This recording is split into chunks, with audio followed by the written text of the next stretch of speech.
My husband spent our entire life savings on a luxury vacation with his mistress.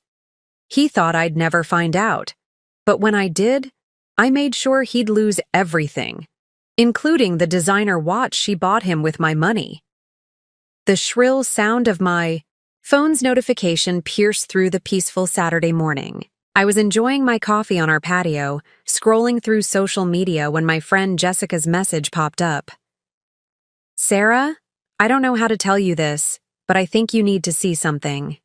Before we jump back in, tell us where you're tuning in from, and if this story touches you, make sure you're subscribed, because tomorrow I've saved something extra special for you.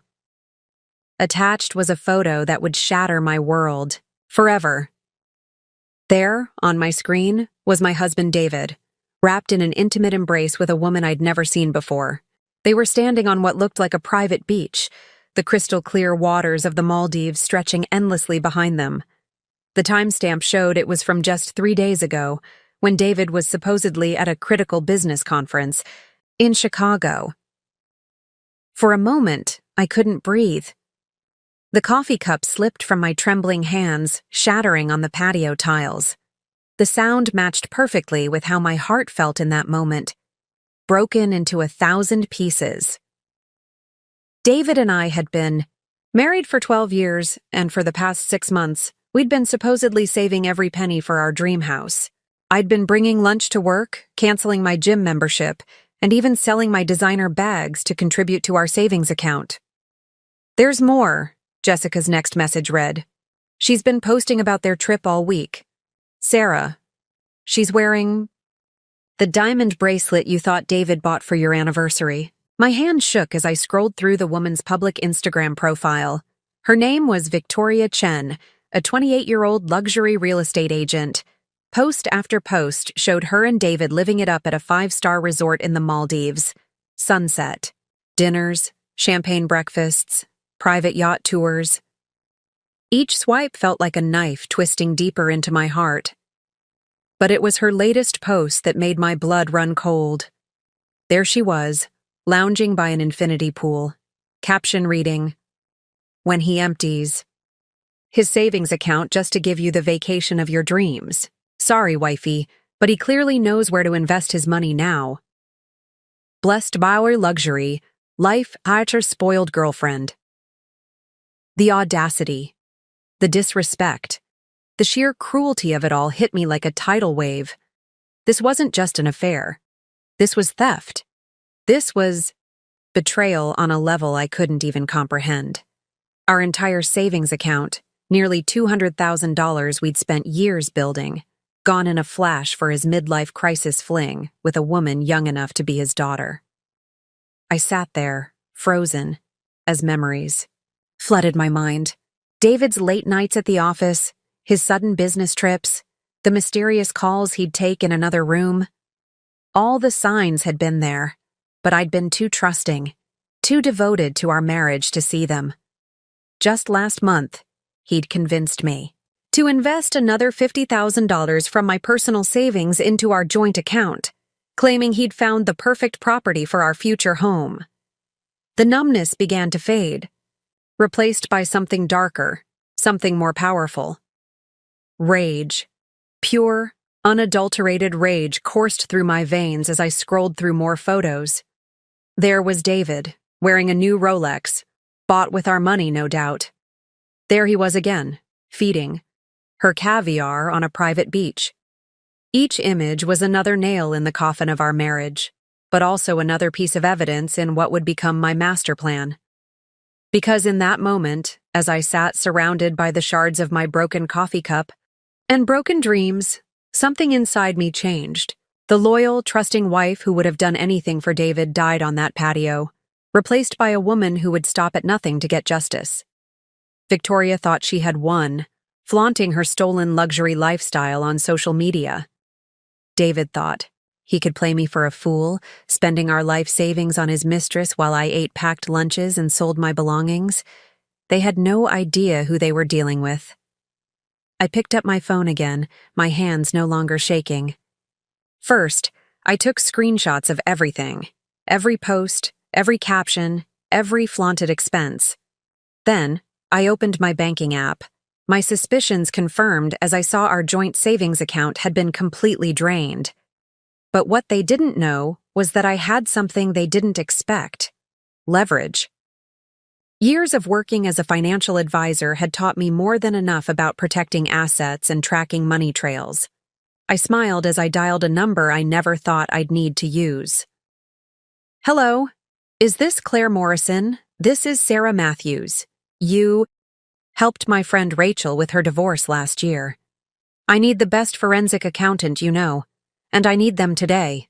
Money is no object. After all, my husband has so generously demonstrated that spending big is perfectly acceptable now." As I waited for Claire to call me back, I started making a mental list of everything I would need to do. Bank statements, credit card records, property deeds. I would leave no stone unturned. David and Victoria thought they were living their best life in paradise, but they had no idea that their paradise was about to become their worst nightmare. Because while they were sipping champagne and watching sunsets, I was about to unleash a storm that would wash away everything they thought they had stolen from me. And when I was done, they would learn the hard way that karma, much like a scorned wife with evidence of financial fraud, can be absolutely devastating. Claire called me back within the hour, her voice filled with a mixture of sympathy and professional determination. "Sarah, I've got Marcus Reynolds on board. He's the best forensic accountant in the state, and he owes me a favor. Can you meet us at my office in 2 hours?" I was already dressed and grabbing my car keys before she finished speaking. As I drove to Claire's downtown office, my mind raced with possibilities. I thought about all the times David had insisted on handling our finances, claiming his business. Experience made him better suited for it. How convenient that had been for him. How naive I'd been to trust him so completely. The sleek office building loomed before me, its glass exterior reflecting the bright morning sun. Claire's office was on the 20th floor, with a view of the city that usually took my breath away. Today, I barely noticed it. Claire greeted me with a warm hug, then introduced me to Marcus Reynolds, a sharp-eyed man in his 50s who looked like he could find a needle in a haystack of bank statements. "Mrs. Matthews," Marcus began, but I cut him off. "Please call me Sarah. I have a feeling we're going to be working closely together." He nodded, spreading out a notepad. "Sarah, Claire's filled me in on the basics, but I need you to tell me everything. You know about your financial situation with your husband. Every account, every investment, every property. Leave nothing out." For the next 3 hours, we meticulously went through my entire financial history with David. Our joint savings account, our investment portfolio, our property investments, and even my personal accounts that David had convinced me to give him access to just in case. As I spoke, Marcus took detailed notes, occasionally asking pointed questions that made me realize just how thoroughly David had orchestrated his deception. "There's something that doesn't add up," Marcus said, frowning at his notes. "The withdrawals from your joint account for the Maldives trip and the luxury purchases total about $200,000, but based on these transactions over the past year, there should be more money missing. A lot more." Claire leaned forward, her legal instincts kicking in. "What are you thinking, Marcus?" "I'm thinking Mr. Matthews has been siphoning money away for quite some time. These regular transfers to what looks like a legitimate investment account? They're too neat, too regular. We need to trace where that money really went." My heart pounded as I realized what he was suggesting. This wasn't just about the Maldives trip. This wasn't just about Victoria. This was about years of systematic financial betrayal. "How long will it take to trace everything?" I asked, my voice steady despite the trembling in my hands. "Give me a week," Marcus replied, his confidence reassuring. "I'll find every penny he's tried to hide." As Marcus began his investigation, Claire turned to me with a serious expression. "Sarah, we need to talk about immediate action to protect what's left of your assets. First, we need to freeze any joint accounts he hasn't already drained. Then, we need to document everything. Every transaction, every purchase, every piece of evidence of his infidelity and financial misconduct. Preparing and narrating this story took us a lot of time, so if you are enjoying it, subscribe to our channel. It means a lot to us. Now back to the story. I nodded, pulling out my phone to show her the screenshots I'd taken of Victoria's Instagram posts. Claire's eyes widened as she scrolled through them. This is, actually incredibly helpful. She's literally documenting their misuse of marital funds on social media. But we need more. More? I asked, raising an eyebrow. We need to prove a pattern of deception, Claire explained. The vacation spending is obvious, but if Marcus is right about long-term financial misconduct, we need to build a solid case. Do you have access to David's emails, his phone records, credit card statements? I thought about it for a moment. I have access to our shared cloud account where he backs up his phone. He thinks I never check it because I'm not tech-savvy enough. He used to joke about it. Claire's smile was predatory. Perfect. People get careless when they think they're smarter than everyone else. But before we dig deeper, we need to get you some protection. I'm calling in another favor. She picked up her phone and dialed a number. Hey, Rachel. Remember that PI you used during your divorce? Is he any good with digital surveillance? She listened for a moment, then smiled. Perfect. Can you send me his number?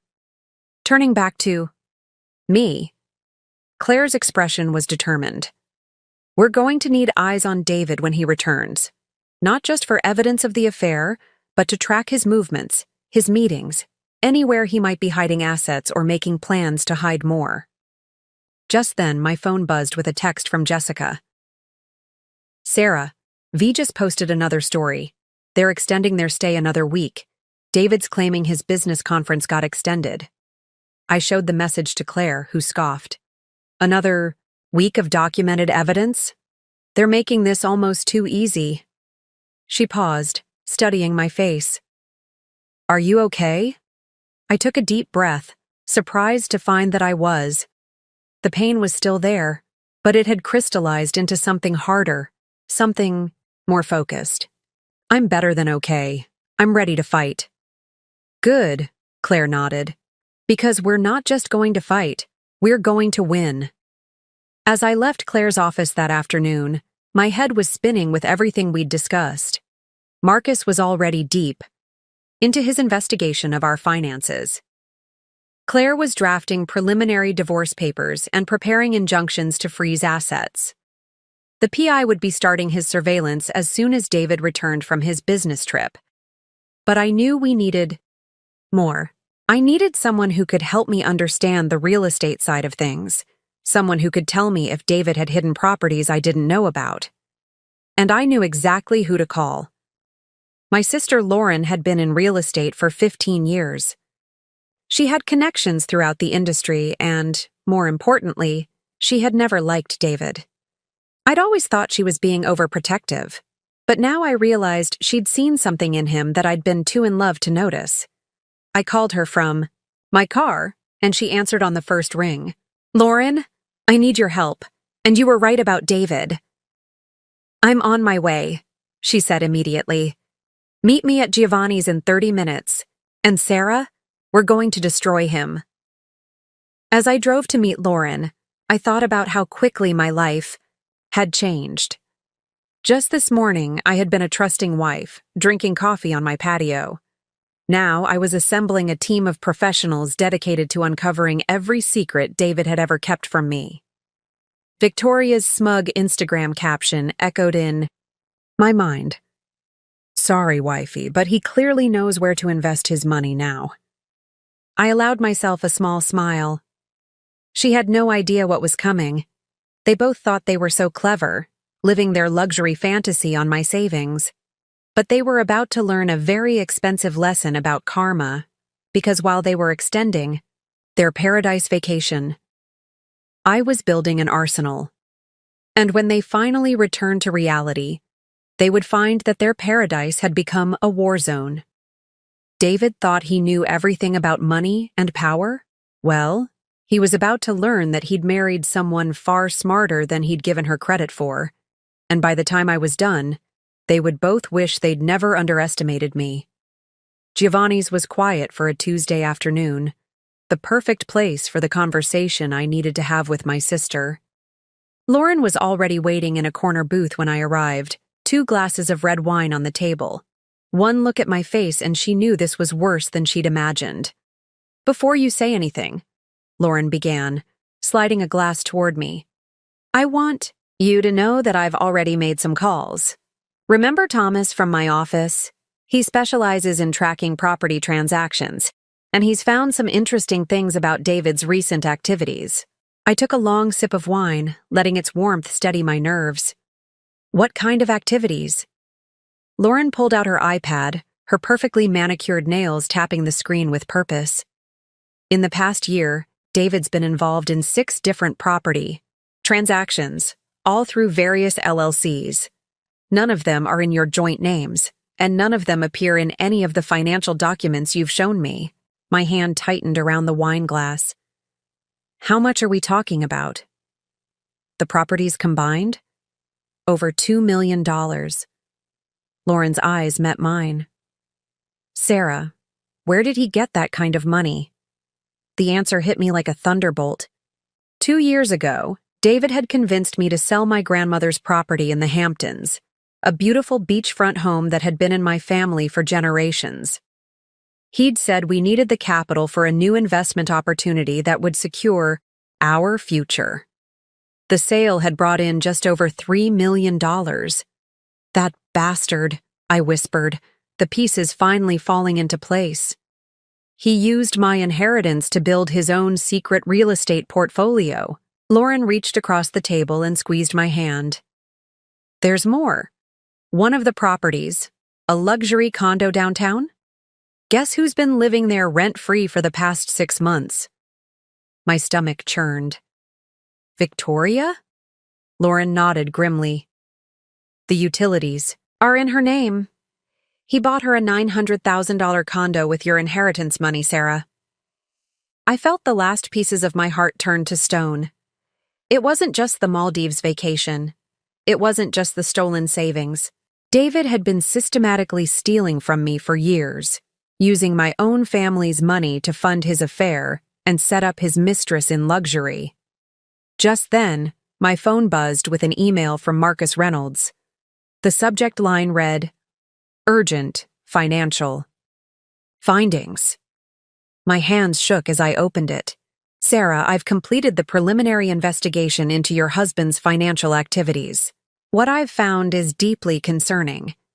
Beyond the known withdrawals for the Maldives vacation, I've discovered a pattern of systematic fund transfers to multiple undisclosed accounts, substantial investments in properties not declared in your joint tax returns, regular cash withdrawals totaling over $50,000 per month for the past year by 4, multiple credit cards in his name only, with charges at high-end jewelry stores, hotels, and restaurants. Most critically, I've found evidence that he's been falsifying business documents to hide these transactions from you. This goes beyond simple financial infidelity. This is fraud. We need to meet immediately. Best regards, Marcus." I handed my phone to Lauren, watching as her expression darkened with each line she read. When she finished, she immediately pulled out her own phone and started typing. "I'm texting Claire," she explained. "This changes everything. We're not just dealing with adultery and stolen savings anymore. We're looking at systematic fraud. We need to move fast before he has a chance to hide anything else." As if on cue, my phone lit up with another Instagram notification. Victoria had posted again, this time a video of her and David on a private yacht, champagne glasses in hand.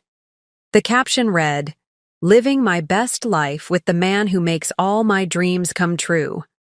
Can't wait to start our new life together in our dream home. Blessed that's your new chapter."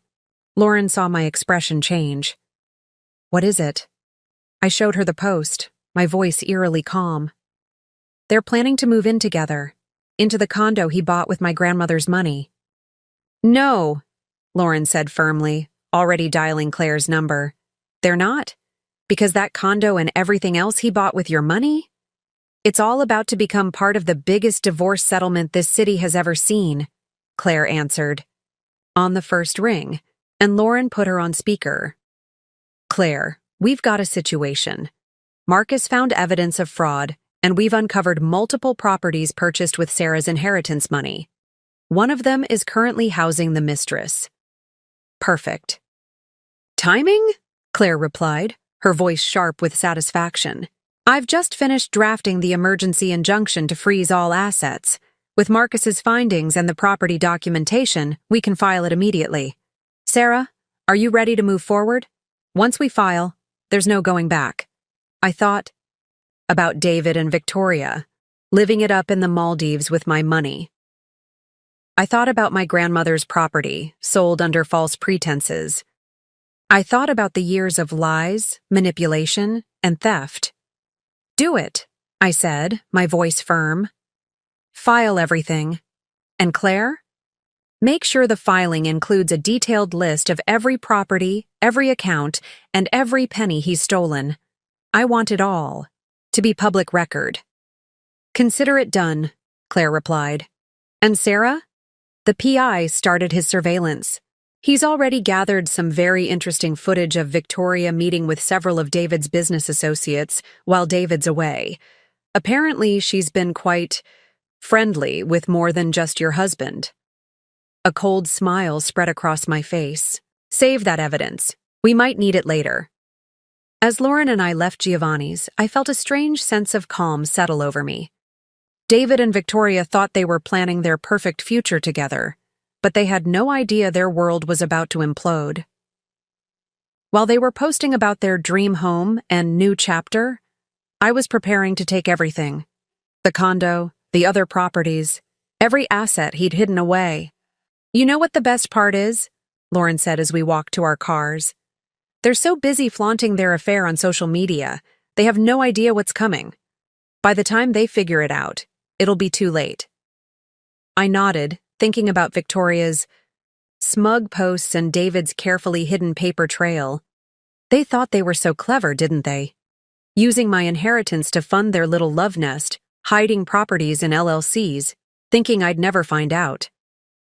Their arrogance will be their downfall, Lauren agreed. Want to bet how long their perfect relationship lasts once all the money and luxury disappears? For the first time in days, I felt a genuine laugh bubble up inside me. I give it a week. Less if Victoria finds out about David's friendly business associates. As I drove home that evening, I thought about how differently this could have gone if David had just been honest, if he'd respected our marriage and the vows we'd made. Instead, he'd chosen greed and deception, thinking I was too naive to ever discover the truth. Well, he was about to learn just how wrong he'd been, because while he was sailing around the Maldives on my dime, I was preparing to take back everything he'd stolen, and then some. The emergency injunction would hit first thing in the morning, freezing every account, every property, every asset he thought he'd hidden away. And the best part? Thanks to Victoria's social media addiction, we had dated, time-stamped evidence of exactly how they'd spent my money. Every post, every photo, every smug caption would become evidence in the divorce proceedings. They say revenge is a dish best served cold. But as I settled in for the night, reviewing the growing file of evidence on my laptop, I couldn't help but think that revenge served with a side of justice might be even better. Tomorrow, the real game would begin, and I was playing for keeps. Next morning dawned bright and clear, but I'd barely slept. I'd spent most of the night reviewing everything Marcus and Lauren had uncovered, each new detail feeding the fire of my determination. At exactly 9 a.m., my phone rang. It was Claire. "It's done," she said without preamble. "The emergency injunction has been filed and approved. Every account, property, and asset we've identified is now frozen. And Sarah? David just tried to make a withdrawal from one of his hidden accounts in the Maldives. It was denied." A smile spread across my face as I imagined David's reaction, standing at some luxury resort trying to pay for another extravagant excursion, only to have his card declined. How long until he figures out what's happening? Oh, he already knows. He's been calling the bank nonstop for the past hour. They're referring all his queries to his legal representative, which means me. Claire's voice held a note of satisfaction that made my smile widen. But that's not all. Remember that? PI I hired? He just sent over his first report and you're going to want to see this. 20 minutes later, I was sitting in Claire's office, staring at a stack of photographs and documents that made my blood boil all over again. The PI hadn't just uncovered evidence of David's affair with Victoria. He'd discovered a whole web of deception that went far beyond what we'd initially suspected. As you can see, Claire said, spreading out the photos, Victoria has been busy while David's been arranging their little paradise getaway. These were taken over the past 3 days. The photos showed Victoria meeting with various men at upscale restaurants and hotels, all of them looking very intimate. But it was the identities of the men that really caught my attention. Are these, I began, recognizing some of the faces, David's business partners? Yes, Claire confirmed. Apparently, Victoria has been quite busy maintaining good relationships with all of David's key associates, but here's where it gets really interesting. She pulled out another document. According to our investigation, she's been receiving regular payments from at least 3 of them, all funneled through the same type of hidden accounts David used. I sat back, the implications hitting me like a wave. So, while David's been spending my money on her, she's been playing him like a fiddle, Claire finished, and profiting quite nicely from multiple sources. But wait, there's more. She pulled up an email on her computer. Marcus just sent this over. Remember those property transactions Lauren found? Turns out Victoria's been getting kickbacks from those too. She's been working with the real estate agents involved to inflate the purchase prices, then splitting the difference. My shock must have shown on my face because Claire quickly added, "This is actually good news for us. It proves systematic fraud and conspiracy. With this evidence, we can go after everything, not just your joint assets, but all the hidden properties and accounts too." Just then, my phone buzzed. It was a text from David. What the hell is going on? Why are my accounts frozen? Call me immediately! Moments later, another message came through, this time from Victoria's number. You think you're so clever freezing the accounts? David and I already have everything planned. You can't stop us from being together. He never loved you anyway. I showed the messages to Claire, who practically purred with satisfaction. Perfect. They're panicking. And look, Victoria just confirmed their relationship in writing. Between this, her social media posts, and our other evidence, they don't have a leg to stand on. What's our next move? I asked, feeling more empowered by the minute. Well, Claire said, pulling out another document, now that we have proof of fraud and conspiracy, we can expand the injunction to include Victoria's assets too. After all, she's been knowingly profiting from misappropriated marital funds. I raised an eyebrow. Can we really do that? We can and we will. In fact, Claire checked her watch with a predatory smile. The papers should be being served to her right now, at her workplace in front of all her colleagues. As if on cue, my phone buzzed again. It was a message from Jessica, who worked in the same real estate office as Victoria. OMG, Sarah. You won't believe what just happened. 2 officers just walked in and served Victoria with legal papers. She's having a complete meltdown in the middle of the office. She's screaming about how this is all your fault and how you're ruining everything. Everyone is recording it. I couldn't help but laugh. Karma really is something, isn't it? Claire nodded, but her expression remained serious. This is just the beginning. David's flight back is scheduled for tomorrow. Once he lands, he'll be served with papers too. But Sarah, you need to be prepared. He's not going to go down without a fight. Let him fight, I said, my voice steady. I have the truth on my side. And thanks to Victoria's social media addiction and their own greed, I have all the evidence I need. Just then, Claire's phone rang. After a brief conversation, she turned to me with a gleam in her eye. That was Marcus. He's found something big, really big. Remember how David convinced you to sell your grandmother's property? Well, he didn't just use that money to buy properties for Victoria. He used it as collateral for loans, massive loans, which he then used to make even more secret investments. How massive are we talking? I asked, my stomach tightening. Millions, Claire replied. And here's the best part. He used forged documents with your signature to get those loans. We're not just talking divorce court anymore. We're talking criminal charges. I sat there for a moment, letting it all sink in. David hadn't just betrayed our marriage. He'd committed actual crimes in his greed to build his secret empire. And he'd done it all while making me feel guilty for buying a cup of coffee instead of making it at home to save money. Claire, I said, my voice calm despite the rage burning inside me. I want everything. Every property, every account, every penny he's hidden away.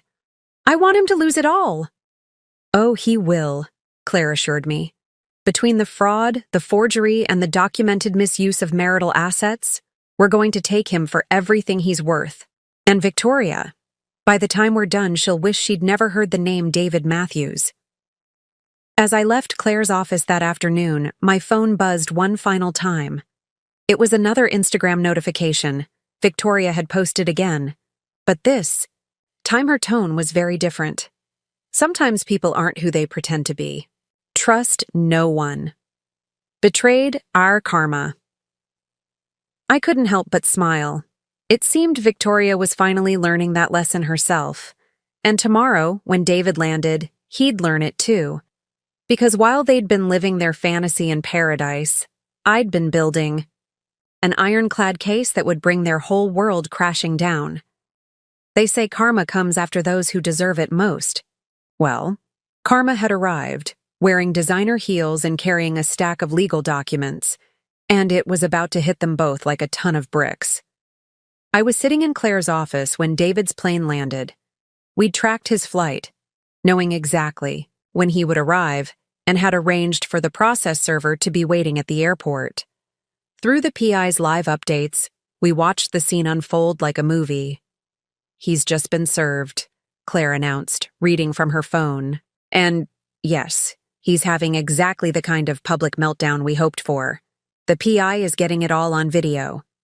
My phone buzzed with an incoming call. David, of course. I declined it, watching as message after message populated my screen. What the hell is this? You can't do this to me? Answer your damn phone. You have no idea what you're doing. I'm going to destroy you for this. Each threat only confirmed that we'd made the right move. I showed the messages to Claire, who documented them with a satisfied nod. More evidence of threatening behavior. Keep saving everything. Has Victoria been served at the condo yet? I asked, thinking of the luxury apartment he'd bought her with my grandmother's money. Claire's smile was positively predatory. Oh, yes, and you're going to love this. She was there with one of David's business partners when the papers were served. The PI got photos of him trying to sneak out the back entrance. Just then, my sister Lauren burst into the office, her face flushed with excitement. You're not going to believe what I just found out. Remember Thomas, my colleague who's been tracking David's property transactions? He just discovered something huge. She pulled out her iPad, pulling up a series of documents. David didn't just buy properties with your money. He was running a full-scale real estate fraud scheme. He and Victoria were working together to inflate property values, forge documents, and scam investors. And guess who the investors were? His business partners? I guessed, thinking of the men in the PI's photos. Exactly, Lauren confirmed. The same ones Victoria's been entertaining. But here's the best part. They had no idea about each other. Each one thought they were getting an exclusive deal. And now that the properties are frozen and the fraud is exposed, they're all going to turn on each other, Claire finished, her eyes gleaming. This is perfect. Once David's partners realize they've been scammed? As if on cue, my phone lit up with a news alert. Someone had leaked information about the fraud investigation to the local business journal.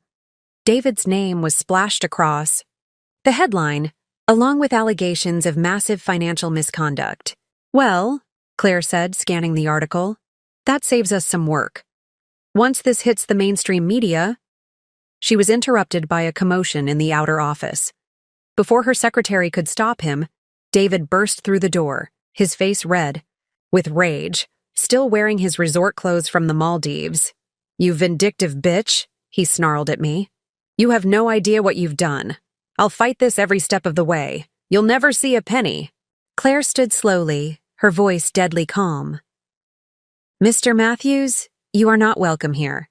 You can direct all communication through your lawyer, assuming you can find one willing to take your case once they see the evidence we've gathered." "Evidence?" He scoffed, but I could see the first flicker of fear in his eyes. "What evidence?" I nodded to Claire, who began pulling up documents on her computer screen, turning it so David could see. "Let's start with the forged loan documents bearing Mrs. Matthews' signature. Then we can move on to the fraudulent property schemes, the misappropriated inheritance funds, the hidden accounts." With each word, David's face grew paler. But it was when Claire pulled up the PI's photos, the ones of Victoria with his business partners, that he finally broke. She wouldn't," he stammered, staring at the images. "Oh, but she did," I said, speaking for the first time. "Just like you wouldn't spend our life savings on a luxury vacation, like you wouldn't steal my inheritance, like you wouldn't—" "Commit fraud in my name? Sarah, baby, we can work this out," he tried, his tone suddenly conciliatory. "This is all just a big misunderstanding. Victoria means nothing to me. She was just the woman you bought a $900,000 condo for with my grandmother's money?" I finished for him. "Just the woman you've been photographed with all over the Maldives while I was eating packed lunches to save money? That Victoria?" As if summoned by her name, my phone buzzed with another Instagram notification. Victoria had posted again. "When the truth comes out, and you realize you've been played, time to save myself. Sorry, not sorry." I showed David the post, watching as the color drained from his face. "Looks like your girlfriend is already jumping ship. I wonder how many of your secrets she's planning to share to save herself." "You don't understand," David said desperately. "The properties, the investments, it's all legitimate business. I can explain everything." "To the forensic accountants?" Claire interjected smoothly. "Or to the fraud investigators, because they're very interested in hearing your explanations." Just then, Lauren walked in, holding her phone. "David, perfect timing. Your business partners are all over the news, distancing themselves from you and denying any knowledge of the fraudulent schemes. They're calling for a full investigation." David collapsed into a chair, his resort tan unable to hide how pale he'd become. "This will ruin me," he whispered. "No, David," I corrected him, standing up to my full height. "You ruined yourself. Every decision, every lie, every betrayal, those were all your choices. I'm just making sure you face the consequences." "What do you want?" he asked, his voice hollow. "Everything," I replied simply. "Every property, every account, every asset you've hidden away, and a full confession of your financial fraud, including how you forged my signature and stole my inheritance. And if I refuse?"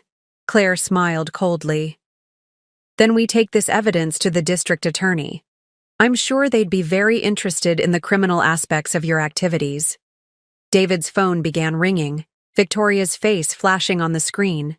He declined the call, but not before we all saw the string of frantic messages from her. "David, they're saying we committed fraud. Your partners are talking to the police. Call me back now. I'm not going down for this." The man who had swaggered into the office minutes ago was gone, replaced by someone who finally realized just how completely his world was collapsing. "I'll sign whatever you want," he said quietly. "Just keep me out of jail." As Claire's assistant, led David out to begin the paperwork. I felt a strange sense of peace wash over me.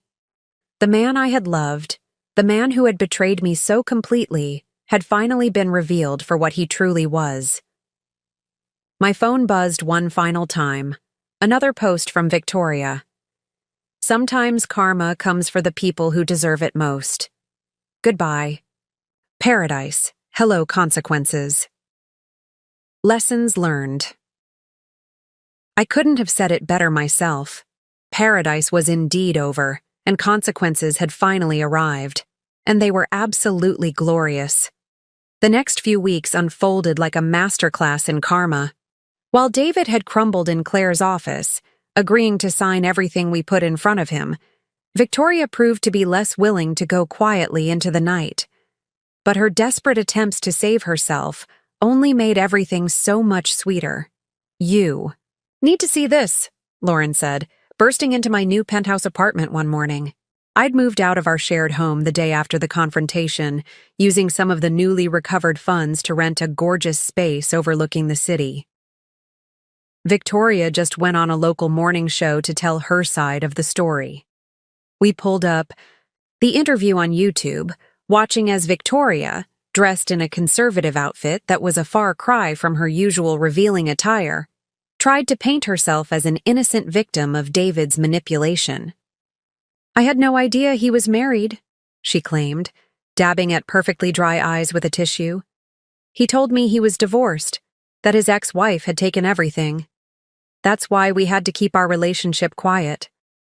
Lauren and I exchanged glances, then burst out laughing.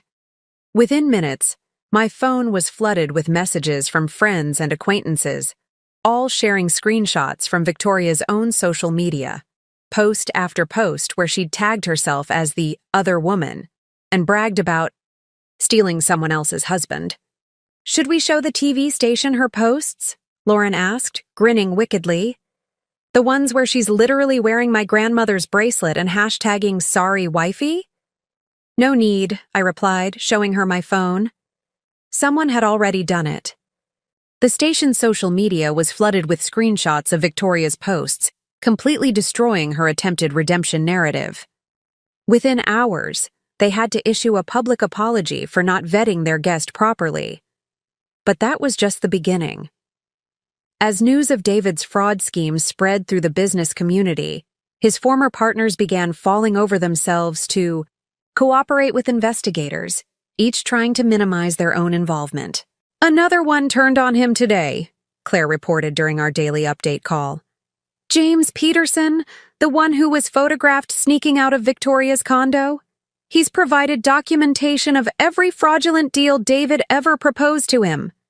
And he's not the only one. The evidence kept piling up. Bank records, forged documents, fake investment proposals. With each new revelation, David's carefully constructed house of cards collapsed further. The man who had once prided himself on his business acumen and social standing was now a pariah in the very circles he'd once dominated. Victoria's fall from grace was equally spectacular. After her disastrous TV interview, more women came forward, with stories about her. Other wives whose husbands she'd targeted, other businesses she'd scammed. Her real estate license was suspended pending investigation, and her luxury lifestyle came to an abrupt end. Look at this, Lauren said one evening, showing me a listing on her iPad. It was for Victoria's condo, the one David had bought her with my grandmother's money. She's trying to sell it quickly, probably to cover her legal fees. But with the fraud investigation and property freeze, she can't. What a shame, I said, not feeling very sorry at all. How are those legal fees piling up? Claire had kept me updated on that front too. Victoria's attempts to distance herself from the fraud had backfired spectacularly. In trying to prove she was just an innocent bystander, she'd accidentally revealed details about other schemes we hadn't even known about. She's facing multiple charges, Claire confirmed. Fraud, conspiracy, receiving stolen property, and that's just the beginning. Her lawyer quit yesterday. Apparently, she can't pay her bills anymore now that all her sugar daddies have abandoned her. The karma train wasn't finished yet. A week later, Jessica sent me a video that had gone viral on social media. It showed Victoria being escorted out of a luxury department store, screaming about how her credit cards couldn't possibly be declined, demanding to speak to the manager. The same woman who had once bragged about spending my savings was now facing the harsh reality of life without access to other people's money. David wasn't faring much better. After signing over everything in exchange for Claire's help in minimizing his potential jail time, he'd moved into a small apartment on the outskirts of town. The last I heard, he was working as a junior sales representative at a car dealership. Quite a fall for a man who'd once claimed he was too good for any job that didn't have executive in the title. "How does it feel?" Lauren asked one evening, as we sat on my penthouse balcony, watching the sunset over the city. "Being the one who brought down their whole empire?" I took a sip of champagne.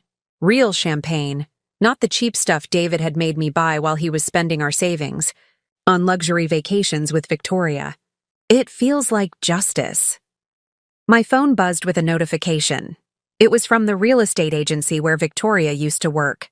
They'd finally finished their internal investigation and wanted to thank me for my help in exposing the fraud. As a gesture of goodwill, they offered to help me sell the properties we'd recovered from David, including Victoria's condo.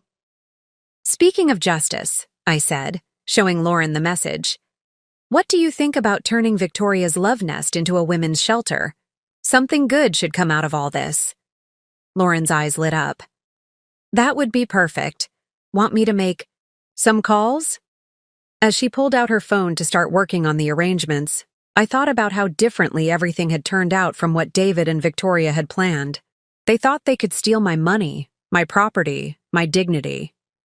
But in the end, they'd lost everything while I'd emerged stronger than ever. My phone buzzed again. This time, it was a news alert. "Local woman turns ex-husband's fraud fortune into charitable foundation." The article detailed how I was using the recovered assets to help other women escape toxic relationships and financial abuse. The comments section was filled with supportive messages, including one that made me smile. "From victim to victor.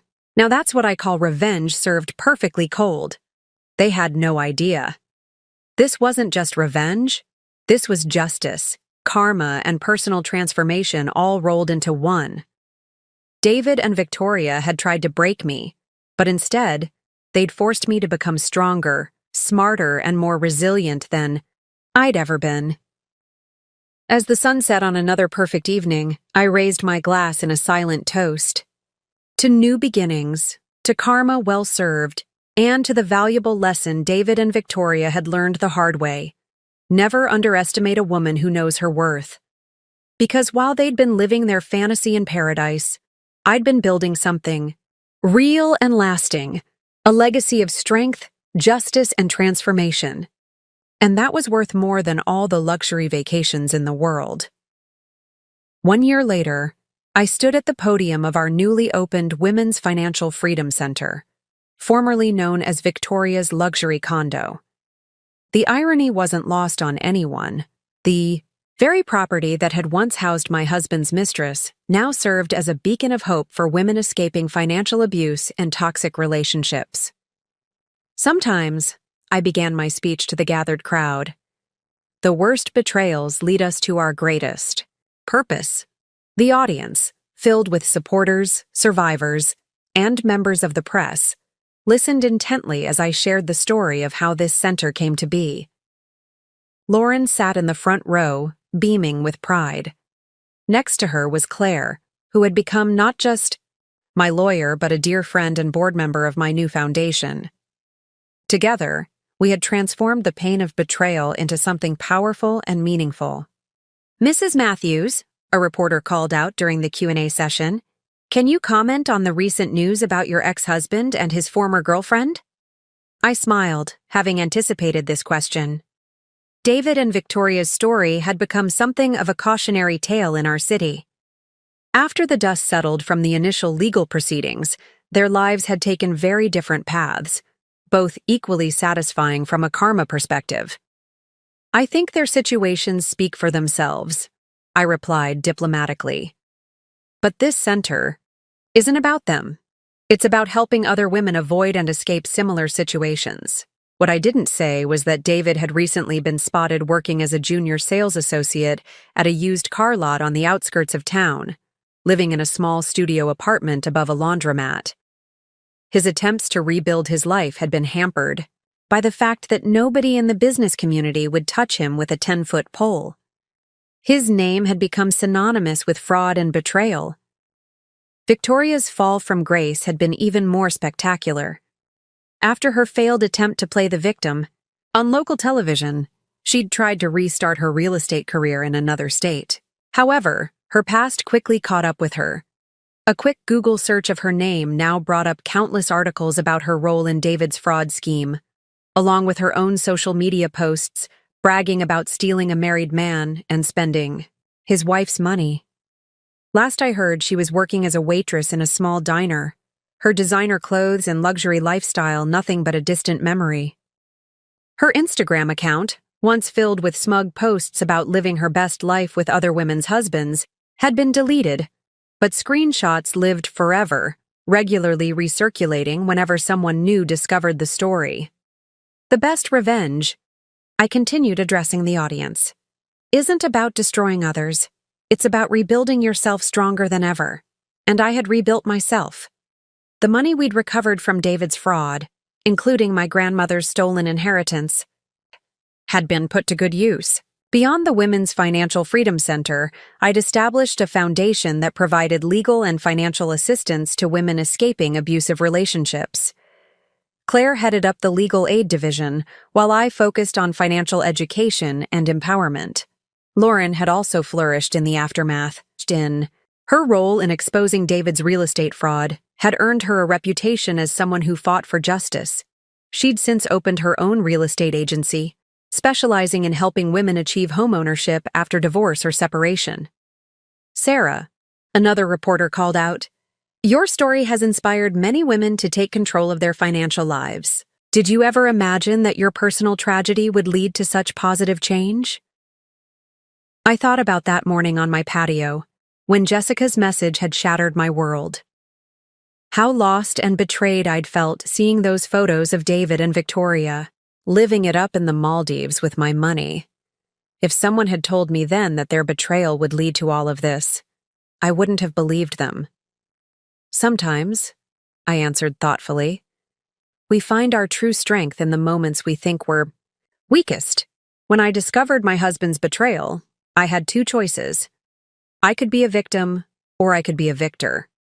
I chose to fight back, not just for myself, but for every woman who's ever been financially abused or betrayed by someone they trusted. After the ceremony, Lauren, Claire, and I gathered in what had once been Victoria's master bedroom, now converted into a cozy conference room where we counseled women on financial independence. "Remember how she used to post photos from this room?" Lauren mused, looking around at the transformed space. "All those smug-shot selfies with captions about living her best life in her dream home?" Claire chuckled. "How the mighty have fallen. Did you see the latest? She tried to apply for a job at one of the big real estate firms in Chicago, but they Googled her name and found all the fraud coverage." "Karma really is something," I agreed, but without malice. I'd moved past the need for revenge. Success, as they say, is the best revenge, and by that measure, I'd won completely. My phone buzzed with a message from Marcus Reynolds, the forensic accountant who'd helped expose David's fraud. He'd become a regular consultant for our foundation, helping other women uncover hidden assets and financial deception. "You're not going to believe this," his message read. "David just tried to apply for a business loan using fake documents again. The bank recognized his name and called the authorities." I shook my head, almost feeling sorry for him. Almost. Some people never learned their lessons.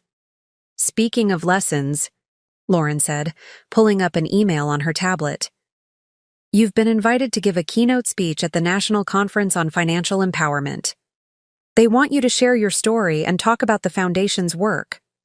I smiled. thinking about how far I'd come from that betrayed wife drinking coffee on her patio. Who would have thought? David and Victoria's dream vacation ended up funding a movement. As we wrapped up the day's events, I took one last look around the center. Every room that had once housed their betrayal now served a purpose in helping other women rise above similar situations. The walk-in closet where Victoria had stored. The designer clothes bought with my money. Now it was a resource library. The luxury bathroom where she'd taken countless selfies. Converted into a comfortable meeting space where women could speak privately with financial advisors. You know what the best part is? Claire mused as we headed out. Every time someone Googles either of their names, they find the story of how their greed and betrayal led to the creation of this center. It's like a permanent digital reminder that karma is real. I nodded, thinking about how differently everything had turned out from what David and Victoria had planned. They thought they were building their perfect future with my money. But instead, they'd inadvertently funded their own downfall and helped create something truly meaningful in the process. As I drove home to my penthouse that evening, I thought about the journey that had brought me here. The pain of betrayal had been transformed into purpose. The money they'd stolen had been reclaimed and redirected toward helping others. And I had emerged not just stronger, but with a clear mission and purpose. Sometimes I realized the worst betrayals really do lead us to our greatest purpose. David and Victoria had tried to destroy my life, but instead, they'd helped me find my true calling. And that was a kind of victory they could never take away. 2 years had passed since that fateful morning when Jessica's message changed my life forever. I sat in my office at the Women's Financial Freedom Center, looking out over the city skyline, reflecting on how completely life had transformed. A magazine lay open on my desk. I'd just finished reading their feature article about our foundation's impact on women's financial empowerment. My phone buzzed with a text from Lauren. "Turn on Channel 5 now. You're going to want to see this." I flicked on the office television just in time to catch a breaking news story. David had been arrested again, this time for attempting to run a small-scale investment scam at the car dealership where he worked. Old habits really did die hard. Local car salesman David Matthews, previously convicted of major financial fraud, has been arrested for attempting to deceive customers with fraudulent financing schemes, the reporter announced. Matthews, who lost his business empire 2 years ago after his then-wife exposed his massive fraud operation, appears to have fallen back into old patterns.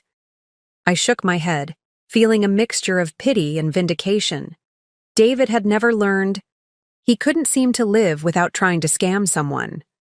But this time, he'd face consequences without me there to negotiate a lighter sentence. My office door opened, and Claire walked in, already aware of the news. "Well, looks like David's going to be enjoying some state-sponsored accommodation for a while," she said with a slight smirk. "But that's not why I'm here. We just got the latest impact reports from the foundation." She laid out a folder filled with statistics and success stories. In the past year alone, our center had helped over 300 women escape financially, abusive relationships, recover stolen assets, and build new lives for themselves. We'd expanded to 3 new locations, with plans for 2 more in the works. "Remember Victoria's old social media catchphrase?" Claire asked. "Living my best life?" "I saw her yesterday at that little diner on 4th Street. She's still waiting tables, wearing what looked like knockoff designer clothes. The mighty have fallen indeed." But Victoria's downfall wasn't just about losing her luxury lifestyle. She'd become a cautionary tale in real estate circles, her name synonymous with fraud and unethical behavior. The last time she'd tried to restart her real estate career, someone had made a viral video compiling all her old social media posts bragging about stealing my money and my husband, set against footage of her current life serving coffee and burgers. "Speaking of social media," Claire continued, pulling up her tablet, "have you seen the latest trending hashtag? Our financial freedom fighter. It started after your keynote speech at last week's conference." Women are sharing their own stories of financial recovery and independence. I smiled, remembering the conference. I'd shared my story, not just of David's betrayal and Victoria's cruel flaunting of their affair, but of how that betrayal had led to something bigger than revenge. The foundation wasn't just about helping women escape bad situations. It was about empowering them to build something better. "Oh, and this came for you," Claire added, handing me an envelope. It was an invitation to be the commencement speaker at the State University's business school graduation. The topic they wanted me to address? Turning personal crisis into professional. Purpose. Just then, my phone buzzed with an email notification. It was from Jessica, who'd become one of our foundation's most active supporters. She was forwarding a message she'd received from Victoria, a desperate plea for help finding a job, claiming she'd learned her lesson and wanted to make amends. "Should we help her?" Jessica asked. I thought about it for a moment. The old me, the one who'd been consumed by thoughts of revenge, might have enjoyed Victoria's continued struggles. But I wasn't that person anymore. "Tell her to come to the center," I replied. "She can start by taking our financial literacy course, and if she's serious about changing her life, we'll help her find legitimate work. After all, she's a perfect example of why our program is needed." Claire raised an eyebrow. "That's very generous of you." "It's not about generosity," I explained. "It's about breaking the cycle. Victoria thought she could find security by stealing from other women. If we can help her learn to build her own security instead, that's one less person out there causing the kind of harm we're trying to prevent."